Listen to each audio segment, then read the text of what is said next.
Praise the lord. అందరికీ వందనాలు.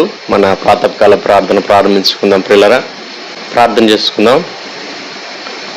సర్వశక్తిమంతుడా, సర్వాధికారి అయిన దేవా, మీకే స్తుతులు స్తోత్రాలు వందనాలు చెల్లించుకుంటున్నాను. ఆయన దేవా, మీరు స్తుతులకు పాత్రుడు, గొప్ప దేవుడు. 91వ కీర్తన మేము చదువుకునే సమయం అంతటిని కూడా దీవించండి. మీ వాక్కులు వాగ్దానాలు దేవా మా పక్షంగా గొప్పగా మీరు నెరవేర్చి దీవించమని ప్రార్థన చేస్తున్నాం. స్తోత్రాలు.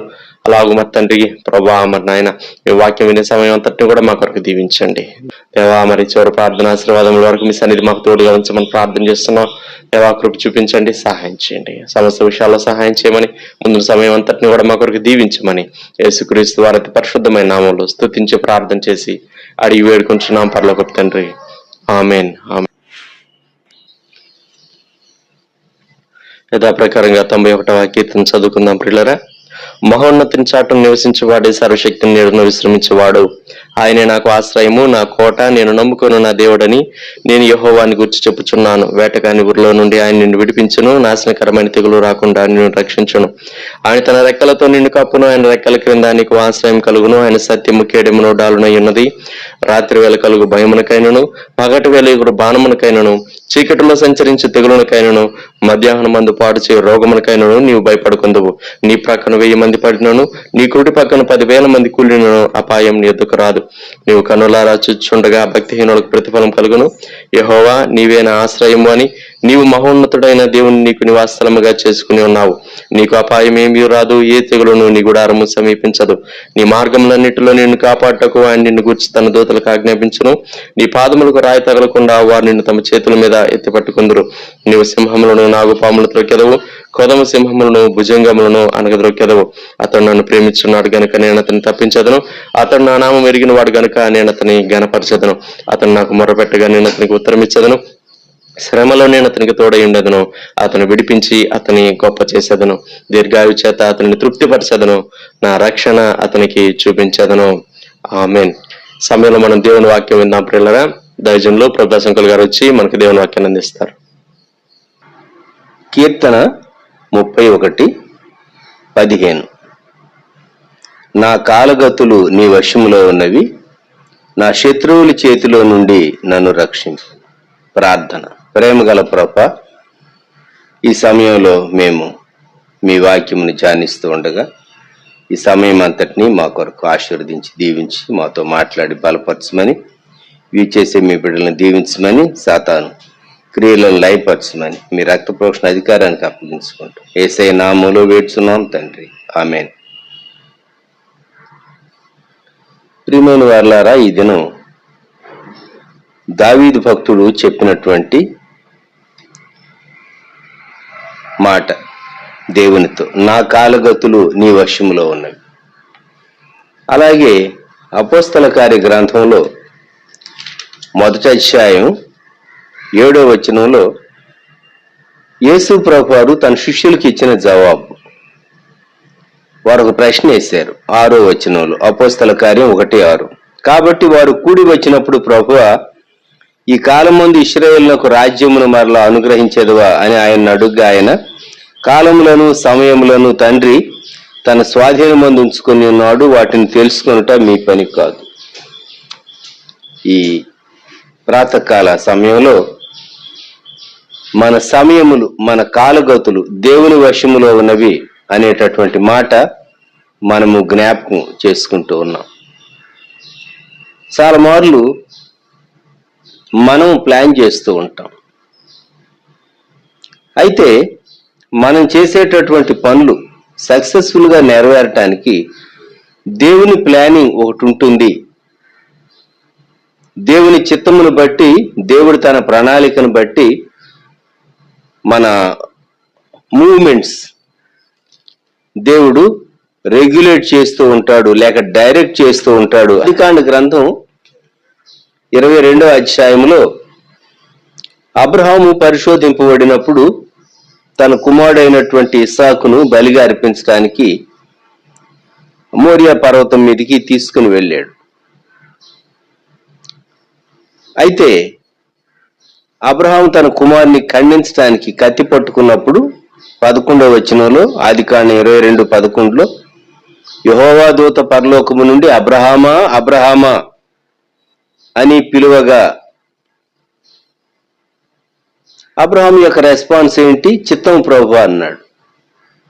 అప్పుడు దేవుడు చెప్పిన మాట, అప్పుడు ఆయన ఆ చిన్నవాని మీద చేయి వేయకము, అతనేమీ చేయకము, నీకు ఒక్కడై ఉన్న నీ కుమారుని నాకు వెనుతీయలేదు గనుక నీవు దేవునికి భయపడేవాడు అని ఇందువల్ల నాకు కనబడుచు ఉన్నది అని దేవుడు అబ్రహాం యొక్క విశ్వాసాన్ని పరీక్షించి దాన్ని రుజువుపరిచాడు అందరి ముందు. ఒక విధంగా చెప్పాలంటే తరువాతి తరాలన్నిటిలో ఈనాటి వరకు అబ్రహాం యొక్క విశ్వాసం ఎలాగూ పరీక్షకు నిలిచి అది రుజువుపరచబడిందో మనం జ్ఞాపకం చేసుకుంటాం. 13వ వచనంలో, అప్పుడు అబ్రహాము కన్నులెత్తి చూడగా పొదలో కొమ్ములు తగులుకొని ఉన్న ఒక పొట్టేలు వెనుక తట్టున కనబడాను. ఈ ఉదయకాలం అబ్రహాము చూచినటువంటి పొట్టేలును గురించి మనము జ్ఞాపకం చేసుకుందాం.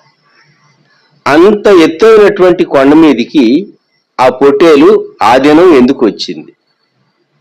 రెండవ ప్రశ్న, ఒక పొట్టేలే ఎందుకు వచ్చింది? వస్తే కొన్ని మందగా గుంపుగా రావాలి. అది చాలా ఎత్తైనటువంటి కొండ. మూడవ ప్రశ్న, దాని కొమ్ములు పొదలో తగులుకున్నందువలన అది అటు ఇటు కదలలేక ఆగిపోయి ఉన్నది.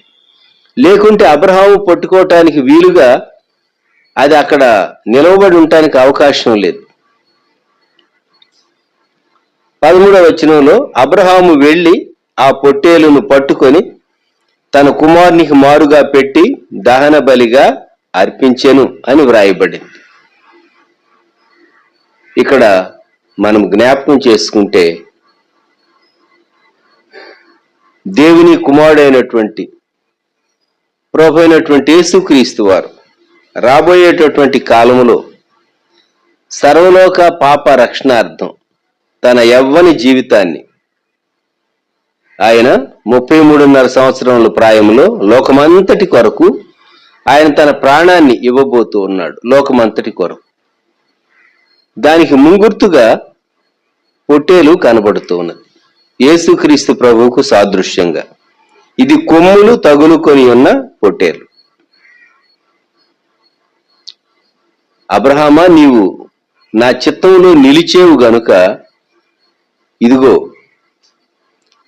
ఈ పొట్టేలును నేను నీకు ఇస్తూ ఉన్నాను, నీవు దీన్ని అర్పించని దేవుడే సిద్ధపరిచినటువంటి దహన బలి. అందుకే ఆ స్థలానికి అబ్రహాం పెట్టిన పేరు, అబ్రహాము ఆ చోటికి యెహోవా ఈరే అని పేరు పెట్టాను.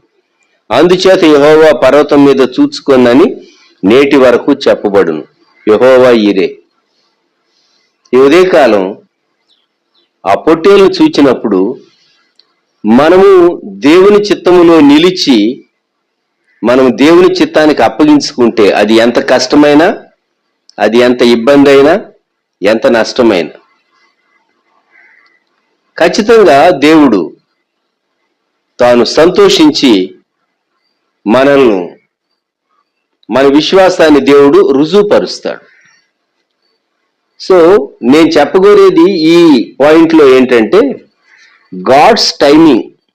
ఆ పొట్టేలు అక్కడికి ఎందుకు వచ్చింది, ఆ సమయంలోనే ఎందుకు రావాలి, ఒక పొట్టేలుగానే ఎందుకు రావాలి, పొదలో దాని కొమ్ములు ఎందుకు తగులుకోవాలి, బుషి ఆ ఏరియా అన్నమాట, అది దాని కొమ్ములు అక్కడ తగులుకొని ఉన్నాయి, అందువల్ల అటు ఇటు కదలేకపోయింది. మనం మన విశ్వాస జీవితంలో దేవుని చిత్తంలో నిలిస్తే ఖచ్చితంగా దేవుడు ఒక అద్భుతం మన పక్షంగా ఆయన జరిగిస్తాడు. అలాగే ఆదికాండంలోనే 37వ అధ్యాయంలో జోసెఫ్ను గూర్చినటువంటి వాక్య భాగంలో, యోసేపు సహోదరులను ప్రేమించాడు, అయితే వారి చెడు సమాచారం తండ్రి వద్దకు తెచ్చేవాడు గనుక వారు అతన్ని ద్వేషించారు.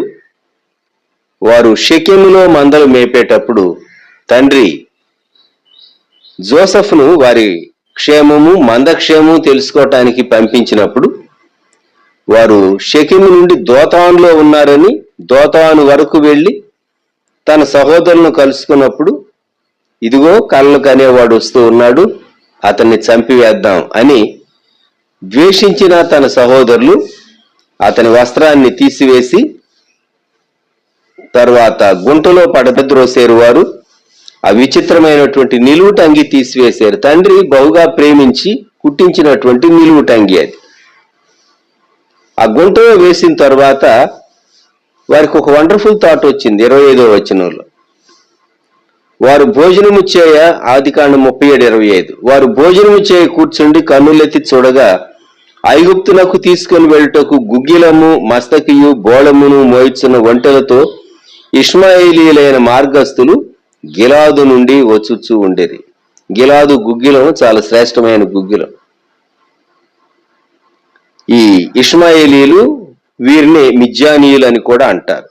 28వ వచనంలో మిద్యానీయులైన వర్తకులు ఆ మీదుగా వెళ్ళుచుండగా వారు ఆ గుంటలో నుండి యోసేపును పైకి తీసి ఆ ఇష్మాయేలీలకు 20 తులముల వెండికి అతనిని అమ్మివేసిరి. వారు యోసేపును ఐగుప్తునకు తీసుకొని పోయారు. ఆ దినం ఆ మార్గంలో ఈ వర్తకులు ప్రయాణం చేయలేదు అని అనుకుందాం మనం. అటువంటప్పుడు జోసెఫ్ను అమ్మివేయటానికి వారికి ఏ విధమైన స్కోప్ లేదు కనుక ఆ గుంటలోనే విడిచిపెట్టి వెళ్ళిపోయి ఉండాలి. ఆ గుంటలోనే అరిచి అరిచి ఆకలితో సొమసిల్లి పడిపోయి తాను అలాగే ఆ గుంటలో బహుశా ఎవరు తన మొర వినేవారు ఉండకపోవచ్చు, తాను ప్రాణం పోగొట్టుకుని ఉండుంటాడు. అయితే గాడ్స్ టైమింగ్ ఎలా అద్భుతంగా దేవుడు వర్కౌట్ చేసాడు అంటే, వారు ఈ ఇష్మాయేలీలు లేక మిద్యానీయులకు అమ్మివేయటం జరిగింది. వారేమో తీసుకుని వెళ్ళి అక్కడ ఈజిప్ట్లో స్లేవ్ మార్కెట్లో ఇతను వేలం వేశారు. స్లేవ్ మార్కెట్లో వేలం వేసి 36వ వచనం, మిద్యానీయులు ఐగుప్తునకు అతను తీసుకుని పోయి ఫరో యొక్క ఉద్యోగస్తుడును రాజ సంరక్షక సేనాధిపతియునైన పోతీఫర్నకు అతన్ని అమ్మివేసిరి. కరెక్ట్గా రాజు యొక్క బాడీ గార్డ్స్ అందరిపైన చీఫ్ గా ఉన్నటువంటి పోతీఫర్ తాను జోసెఫ్ను కొన్నాడు. గమనించండి, దేవుడు మనకు శ్రమ వచ్చినా కష్టం వచ్చినా ఆ కష్టాన్ని మేలుకరంగా ఎలాగో మార్చివేయగలడు అనేది ఒక అద్భుతమైనటువంటి విషయం. మనం ఏమంటామంటే కష్టం రాకుండా దేవుడు ఎందుకు ఆపు చేయలేదు? దేవునికి ఒక ప్రణాళిక ఉంది, కష్టం రానిచ్చాడు.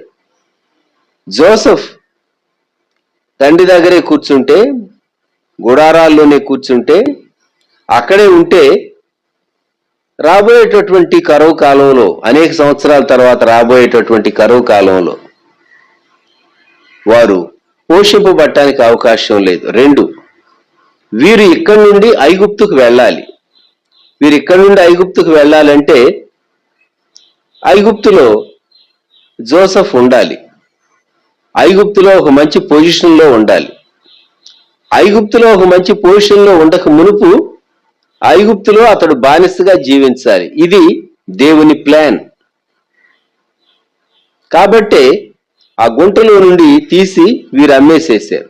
అమ్మేటప్పుడు అన్నలకు తెలియదు ఇంత చరిత్ర జరగబోతుంది అని వారెన్నడూ తలంచలేదు. వారు ఎన్నడైనా ఊహించి ఉంటే చరిత్ర వేరుగా ఉండేది. దేవుడు తన ప్రజలను ఐగుప్తులో నుండి విడిపించి లోకంలో నుండి పాపంలో నుండి నేను వీరిని విడుదల చేశాను అని రుజువుపరచుకోవటానికి దేవుడు అరిలను ఐగుప్తులో నుండి విడిపించబడినటువంటి ఇశ్రాయేలీలను రక్షించబడినటువంటి పాపికి సాదృశ్యంగా వారి చరిత్రను దేవుడు ఉంచాలని ఉద్దేశించాడు. అందుకొరకే ఉంచి ఉన్నావు మాదిరిగా వారి నీ ఆలోచన గొప్పది, ప్రభువా నీవే నమ్మకమైన సామర్థ్యుడు అని మనం ఒక పాట పాడుతూ ఉంటాం. ఇశ్రాయేలీలను దేవుడు మాదిరిగా ఉంచాడు. కాబట్టి జోసెఫ్ ఈజిప్టుకు వెళ్ళాలి. ఈజిప్టుకు వెళ్ళాలి అంటే తాను బానిసగానే వెళ్ళాలి. బానిసగా వెళ్ళాలంటే వీరు అమ్మివేయాలి. వీరు అమ్మివేయాలంటే సరిగ్గా వీరు తమ మందలతో దోతాను నుండి మూకాక మునిపే అదే దినం కొన్ని గంటల్లో మిద్యానీయులైనటువంటి లేక ఇష్మాయిలీయులైనటువంటి ఆ వర్తకులు ఆ ప్రాంతం మీదుగా వారు వెళుతూ ఉన్నారు. ఆ హైవే మీదుగా వారు వెళుతూ ఉన్నారు. ఈజిప్టుకు వారు వెళుతూ ఉన్నారు. కాబట్టి సుదీర్ఘమైనటువంటి ప్రయాణం వారు కెయిరోకు లేకుంటే ఈజిప్టుకు తను తీసుకుని వెళ్ళటం. God has planned it. మన సమయం, మన మూమెంట్స్ దేవుని చేతిలో ఉంటూ ఉన్నాయి. మూడవదిగా నేను రాజులు 2వ గ్రంథం 8వ అధ్యాయంలో మొదటి 6 వచనాలు నేను జ్ఞాపకం చేయాలని ఉద్దేశిస్తున్నాను. రాజులు 2వ గ్రంథం 8వ అధ్యాయం మొదటి 6 వచనాలు. వాడు ఎలీషా తాను బ్రతికించిన బిడ్డకు తల్లి అయిన ఆమెను పిలిచి, యెహోవా క్షామకాలము రప్పింపబోచున్నాడు, 7 సంవత్సరములు దేశంలో క్షామం కలుగునని చెప్పి నీవు లేచి నీవును నీటివారును ఎచ్చట ఉండుట అనుకూలము అచ్చటికి పోవుడనగా ఆ స్త్రీ లేచి దైవజన్ని మాట చొప్పున చేసి తన ఇంటి వారిని తోడుకొని ఫిలిస్తీన్ల దేశమునకు పోయి 7 సంవత్సరములు అక్కడ వాసము చేశాను. అయితే ఆ 7 సంవత్సరములు గతించిన తరువాత ఆ స్త్రీ ఫిలిస్తీన్ల దేశంలో నుండి వచ్చి తన ఇంటిని గూర్చి భూమిని గూర్చి మనవి చేయుటకై రాజు వద్దకు పోయాను. రాజు దైవజన్ని పనివాడగు గేహజీతో మాట్లాడి ఎలీషా చేసిన గొప్ప కార్యములన్నింటినీ నాకు తెలియజెప్పమని ఆజ్ఞ ఇచ్చి ఉండెను. అతడు ఒక మృతునికి ప్రాణము తిరిగి రప్పించిన సంగతి వాడు రాజునకు తెలియజెప్పుచుండగా ఎలీషా బ్రతికించిన బిడ్డ తల్లి తన ఇంటిని గూర్చి భూమిని గూర్చి రాజుతో మనవి చేయవచ్చాను. అంతటా గెహాజీ, నా ఏలినవాడవైన రాజా, ఆ స్త్రీ ఇదే, మరియు ఎలీషా బ్రతికించిన ఈమె బిడ్డ వీడే అని చెప్పగా రాజు ఆ స్త్రీని అడిగినప్పుడు ఆమె అతనితో సంగతి తెలియజెప్పాను. కాబట్టి రాజు ఆమె పక్షంగా ఒక అధిపతిని నియమించి ఆమె సొత్తు యావత్తును ఆమె దేశము విడిచినప్పటి నుండి నేటి వరకు భూమి ఫలించిన పంట యావత్తును ఆమెకు మరలా ఇమ్మని సెలవిచ్చాను. ఈ భాగంలో మనము ఎలీషాను గూర్చినటువంటి ప్రసక్తి మనం చూస్తాం. ఎలీషా షూనేం పట్టణానికి వెళ్ళేవాడు. గనురాలు ఉన్నది. ఈ షూనేమీరాలు తన భర్తను ఒప్పించి దైవజన్నికి ఆతిథ్యం ఇస్తూ వచ్చింది. తరువాత దేవుడు ఆమె కొరతను ఎరిగి సంతాన ప్రాప్తిని అనుగ్రహించాడు. సంతాన ప్రాప్తిని అనుగ్రహించిన తరువాత ఆ బిడ్డ ఎదుగుతూ ఉండగా ఒకనాడు భయంకరమైనటువంటి తలనొప్పి వచ్చింది ఆ బిడ్డకు. రాజులు 2వ గ్రంథం 4వ అధ్యాయంలో ఈ వృత్తాంతం మనం చూస్తాం. భయంకరమైనటువంటి తలనొప్పితో చనిపోయినటువంటి తన బిడ్డను, తన టీనేజర్ ఆ బిడ్డను దైవజన్ను మంచం పైన ఉంచి తాను నేరుగా ప్రవక్త ఎక్కడ ఉన్నాడో ఆ ప్రవక్త ఉన్నటువంటి చోటికి గాడిద మీద ఎక్కి తాను ప్రయాణం చేసింది. ప్రయాణం చేసి కర్మెలు పర్వతం దగ్గర ఉన్నటువంటి దైవజను దగ్గరకు వచ్చింది. దైవజను పాదాలు పట్టుకుని మనవి చేసింది, నా కుమారుడికి ఇలా సంభవించింది అని. మొదట గెహజీకి ఆజ్ఞ ఇచ్చి తన దండాన్ని ఇచ్చి పంపించాడు. గాని గెహజీ తీసుకుని వెళ్ళి ఆ దండాన్ని బాలు ముఖం మీద పెట్టినప్పుడు ఆ బాలులోనికి జీవం రాలేదు. అయితే ప్రవక్తే తానే స్వయముగా వచ్చి ఆ బాలుని మీద నిలువుగా పండుకుని 2వ రాజులు 4వ అధ్యాయం 34వ వచనం, మంచం మీద ఎక్కి బిడ్డ మీద తను చాచుకొని తన నోరు వాని నోటి మీదను తన కండ్లు వాని కండ్ల మీదను తన చేతులు వాని చేతుల మీదను ఉంచి బిడ్డ మీద పొడుగ్గా పండుకొనగా ఆ బిడ్డ ఒంటికి వెట్ట పుట్టెను.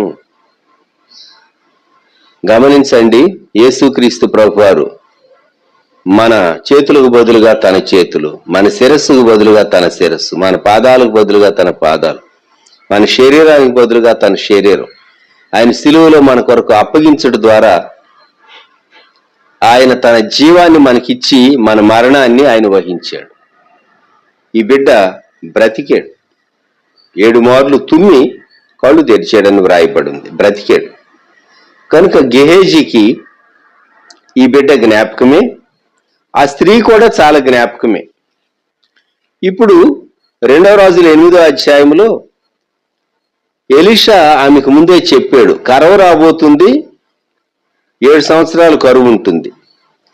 కరువు కాలంలో నీ ప్రాణాన్ని, కుటుంబం యొక్క ప్రాణాన్ని కాపాడుకోవటానికి నీవు ఎక్కడికి వెళితే మంచిదో వెళ్ళమంటే ఫిలిస్తీన్ల దేశంలోనికి వెళ్ళింది. ఫిలిస్తీన్ల దేశంలోనికి వెళ్ళి బహుశా అప్పటికి తాము రిటర్న్ అయ్యే కాలం నాటికి భర్త లేడనుకుంటాను, తన కుమారుడితో తిరిగి వచ్చింది. ఆమె కుమారుడు రాజు దగ్గరకు వారు వచ్చినటువంటి సమయంలో 7 సంవత్సరాల తర్వాత తన ఇంటిని గూర్చి, భూమిని గూర్చి, 7 సంవత్సరాలు ఆమె లేదు, ఆ ఇంటిని ఎవరైనా ఆక్రమించి కబ్జా చేసి వాడుకుంటూ ఉన్నారేమో, ఆమె భూమిని కూడా ఇంకెవరైనా సాగు చేస్తూ ఉన్నారేమో, లేకుంటే ఆమె దేశంలో లేదు గనుక ఒకవేళ రాజుగారి స్వాధీనంలో ఆ భూమి ఉన్నదేమో. మొత్తం మీద 7 సంవత్సరములు ఆమె తన ప్రాణాన్ని కాపాడుకోవటానికి ఫిలిస్తీన్ దేశం వెళ్ళింది గనుక ఇప్పుడు కరువు కాలం గతించిపోయింది. 7 సంవత్సరాలు దేవుడు ప్రవక్త ద్వారా సెలవిచ్చినటువంటి కాలం గడిచిపోయినందువలన ఇప్పుడు ఆమె తిరిగి వచ్చింది.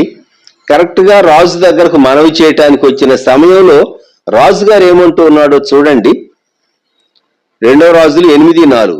రాజు దైవజనుడైన పనివాడగు గేహజీతో మాట్లాడి ఎలీషా చేసిన గొప్ప కార్యములన్నింటినీ నాకు తెలియజెప్పమని ఆజ్ఞ ఇచ్చి ఉండెను. అతడు ఒక మృతునికి ప్రాణము రప్పించిన సంగతి వాడు రాజునకు తెలియచెప్పుచుండగా ఎలీషా బ్రతికించిన బిడ్డ తల్లి తన ఇంటిని గూర్చి, భూమిని గూర్చి రాజుతో మనవి చేయవచ్చాను. ఈ సమయం, ఆ టైమింగ్ దయచేసి గమనించండి. కరెక్ట్ గా ప్రవక్తను గూర్చి, ఎలీషాను గూర్చి రాజుకు ఎందుకు ఆలోచన వచ్చింది? ఎలీషా చేసిన గొప్ప కార్యాలు తాను వినాలనుకున్నాడు. గెహేజీని అడిగాడు. మనము 2 రాజుల 5వ అధ్యాయంలో గెహేజీకి కుష్టు వస్తుందని ప్రవక్త శపించాడు. అయితే అది క్రమంగా బయటపడుతూ ఉందో, ఈయన కవర్ చేసుకుంటూ ఉన్నాడో, ఇంకా గెహేజీ తాను ప్రజల మధ్య యాక్టివ్ గానే తిరుగుతూ ఉన్నాడు. ఇది మనం గమనించేటటువంటి విషయం. గెహేజీకి ఆ స్త్రీ జ్ఞాపకం ఉన్నది. అందుకే ఎప్పుడైతే ఒక మృతునికి ప్రవక్త ప్రాణం రప్పించాడు అనేటటువంటి మాట వింటూ ఉండగా రాజు చాలా ఎగ్జైట్ అయి ఉంటాడు, చాలా సంతోషించి ఉంటాడు. ఈమె మనవి చేయటానికి వెళ్ళిన ఆ సమయం అదే. అందుకే గెహేజీ చెప్పాడు, ఆ స్త్రీ ఇదే, ఈమె బిడ్డ వీడే, తల్లి తన కుమారుడు ఇద్దరు వెళ్ళారు అని గ్రహించాలి. మనము టైమింగ్ ను గురించి మాట్లాడుకుంటున్నాం. God's timing. కొన్ని కార్యాలు దేవుడు కరెక్ట్ గా ప్లాన్ చేస్తాడు, సెట్ చేస్తాడు, దేవుడు ఉద్దేశిస్తాడు. ఎస్తేరు గ్రంథంలో 6వ అధ్యాయం మనం జ్ఞాపకం చేసుకుంటే, ఎస్తేరు గ్రంథంలో రాజు అయినటువంటి అహష్వేరోషుకు నిద్ర పట్టలేదు. రాజ్య సమాచారపు గ్రంథం తెమ్మన్నాడు. నిద్ర పట్టకపోతే సెల్లో మనము ఏవైనా ఉన్నవాన్ని చెక్ చేసినట్టు మెసేజెస్, కొంతమంది వెళ్ళి టీవీ ముందు కూర్చొని లేటెస్ట్ వార్తలు ఏంటి అని ఒకవేళ వారి నాలెడ్జ్ అప్డేట్ చేసుకున్నట్టు రాజుగారు రాజ్య సమాచార గ్రంథం ఆ రాత్రి తెమ్మని ఆజ్ఞాపించి అది చదవమన్నాడు. ఆయన పైన కుట్ర చేయబడింది. కుట్ర చేసినటువంటి వాళ్ళు బిక్తాను, తెరెషు ఇద్దరు ద్వారపాలకులుగా, గేట్ కీపర్స్ గా ఉండేటటువంటి వారు నపుంసకులు. వారు రాజును చంపాలని ప్రయత్నం చేశారని వ్రాయబడింది రాజ్య సమాచార గ్రంథంలో. ద్వారపాలకులైన బిక్తాను, తెరెషు అని రాజు యొక్క ఇద్దరు నపుంసకులు రాజైన అహష్వేరోషును చంపి ఎత్తిరించిన సంగతి మొర్దెకై తెలిపినట్టు అందులో వ్రాయబడి ఉండేను. 3వ వచనం, రాజు ఆ సంగతి విని ఇందు నిమిత్తము మొర్దెకైకి బహుమతి ఏదైనను ఘనత ఏదైనను చేయబడినా అని అడుగ్గా రాజు సేవకులు అతనికి ఏమీ చేయబడలేదని ప్రత్యుత్తరం ఇచ్చారు. రాజు ప్రశ్న చాలా ఉచితంగా ఉన్నది, అద్భుతం కదా. మరి నా ప్రాణాన్ని కాపాడాడు, అతని సర్వీసెస్ రికగ్నైజ్ చేశారా, అతను చేసినటువంటి గొప్ప కార్యాన్ని గుర్తించారా అని అడిగితే లేదు అని సేవకులు చెప్పారు. ఎందుకంటే చేసి ఉంటే అది ఆ గ్రంథంలో రికార్డ్ చేయబడి ఉండేది. కరెక్ట్గా అదే సమయానికి మరి మొర్దెకైని ఉరిదీయించాలని రాజుతో మనవి చేయటానికి హామాను వచ్చాడు. ఆవరణలో ఎవరో ఉన్నారు, ఎవరో తిరుగుతూ ఉన్నారు అపాయింట్మెంట్ కొరకు, రాజుగారి అపాయింట్మెంట్ కొరకు. హామాను ఆవరణంలో నిలవబడ్డాడు. 5వ వచనం, హామాను ఆవరణంలో నిలువబడి ఉన్నాడని రాజుతో చెప్పగా రమ్మన్నారు. హామాను ఏ మనవితో, ఏ పాయింట్తో, లేక ఏ అంశం రాజుతో మనవి చేయాలని వచ్చాడో రాజు వినదలుచుకోలేదు. మొట్టమొదట మొర్దెకైని సన్మానించాలి అని రాజు ఉద్దేశించాడు. ఆ పని హామానుకి అప్పగించాడు. ఏ వ్యక్తిని తాను చంపాలని హామాను ఉద్దేశించి రాజునొద్ద మనవి చేయటానికి వచ్చాడో ఆ మొర్దెకైకి సన్మానం చేయటానికి రాజుగారి గుర్రం మీద ఎక్కించి రాజవీధిలో నడిపిస్తూ రాజు గణపరచని అపేక్షించేవానికి ఇలాగూ చేయాలి. రాజవస్త్రాలు, రాజుగారి గుమ్మం, రాజుగారి వీధి. What a privilege. దేవుడు కరెక్ట్ గా పొజిషన్ ను తలక్రింది చేశాడు, ఉల్టా చేశాడు. గాడ్స్ టైమింగ్ అలా అద్భుతమైనది. కనుక ఈ ఉదయకాలం మనం దేవుని గ్రంథంలో పరిశీలన చేసినప్పుడు దేవుడు మనము ఊహించిన దానికంటే అద్భుతమైన రీతిగా కొన్ని విషయాలు వర్కౌట్ చేస్తాడు. బహుశా మొర్దెకై ఫీల్ అయి ఉంటాడు, నేను ఇంత కష్టపడి రాజు ప్రాణాన్ని కాపాడితే మరి దానికి ఏ విధమైనటువంటి గుర్తింపు రాలేదు, ఏ విధంగా రాజుగారు పిలిచి థ్యాంక్స్ చెప్పలేదు, ఎకనాలజీ చేయలేదు, మరి తనకి ఏ విధమైనటువంటి బహుమానం కూడా ఇవ్వబడలేదు అని తాను ఫీల్ అయి ఉంటాడు. అయితే దేవుడు రైట్ టైం వచ్చినప్పుడు దేవుడు ఎవరు తనకు కీడు చేయాలనుకున్నారో వారి ద్వారానే దేవుడు తనను ఘనపరిచాడు. లూకా రాసినటువంటి సువార్తలో 2వ అధ్యాయములో సిమియోనును చూస్తూ ఉన్నాం. సిమియోను కూడాను తాను యెరూషలేము దేవాలయానికి వచ్చినటువంటి ఆ సమయం మనం ఒకసారి జ్ఞాపకం చేసుకుందాం. లూకా రాసినటువంటి సువార్త 2వ అధ్యాయం 26వ వచనం లేక 25 నుండి, యెరూషలేమునందు సిమియోనును ఒక మనుషుడు ఉండెను. అతడు నీతిమంతుడును భక్తిపరుడునయ్యుండి ఇశ్రాయేలు యొక్క ఆదరణ కొరకు కనిపెట్టువాడు, పరిశుద్ధాత్మ అతని మీద ఉండెను. అతడు ప్రభు యొక్క క్రీస్తును చూడక మునుపు మరణము పొందడని అతనికి పరిశుద్ధాత్మ చేత బయలుపరచబడి ఉండెను. ఆత్మవశుడై అతడు దేవాలయంలోనికి వచ్చాను. గమనిద్దాం, ఇతడు వృద్ధుడు అయిపోయాడు. సిమియోను చాలా మార్లు దేవాలయానికి వచ్చి వెళుతూ ఉండుంటాడు, బాగా పెద్దవాడైపోయాడు. అయితే దేవుడు తనకు వాగ్దానం ఇచ్చాడు, మెస్సియను, ప్రభు యొక్క క్రీస్తు అనగా మెస్సియను తాను చూస్తాడు, ఆ తర్వాతే మరణం వస్తుంది, అప్పటి వరకు మరణం రాదు అని దేవుడు తనకు ముందుగానే పరిశుద్ధాత్మ చేత బయలుపరిచాడు. ప్రవచనం చెప్పించాడేమో దేవుడు, లేక స్వప్నంలో మరి ఎలాగ రివీల్ చేయబడిందో, మొత్తం మీద తనకు ఒక ప్రామిస్ ఉన్నది, తాను మెస్సియను చూస్తాను అని.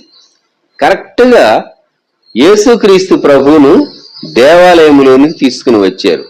ఎప్పుడు తెచ్చారు అంటే లేవీకాండ గ్రంథంలో శుద్ధిని గూర్చినటువంటి నియమాలు వ్రాయబడి ఉన్నాయి. లేవీకాండం, ఒక స్త్రీ ఆమె ప్రసవించిన తర్వాత తాను ఆ పురుటాలుగా ఉండేటటువంటి దినాలు ఎన్ని, ఆ తరువాత 12వ అధ్యాయం అండి, పురుటాలుగా ఉండేటటువంటి దినాలు ఎన్ని, ఆ తరువాత రక్తశుద్ధి కొరకైనటువంటి దినాలు ఎన్ని అక్కడ వ్రాయబడి ఉన్నది. మగపిల్లను కంటే 7 రోజులు ఆ పురుటాలుగా ఉంటుంది. ఆ తర్వాత 8వ రోజు సున్నతి చేయాలి. రక్తశుద్ధి కొరకు 33 దినములు, 4వ వచనం, లేవీకాండం 12:4, 33 దినములు సంపూర్ణమయ్యే వరకు ఆమె పరిశుద్ధ స్థలములో ప్రవేశించకూడదు, అంటే దేవాలయమును కూడా రాకూడదు.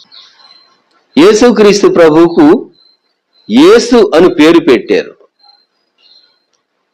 యేసు అనే పేరు తాను సున్నతి చేయబడినప్పుడు ఆయనకు పేరు పెట్టారు అని మనము లూకా సువార్తలో చదువుతాం. గమనించండి, కొంతమంది ఈ భాగాన్ని చదువుకున్నప్పుడు వారు ఏమనుకుంటారంటే యేసుక్రీస్తు ప్రభువుకు దేవాలయములో పేరు పెట్టారు అని అనుకుంటారు. కాదు.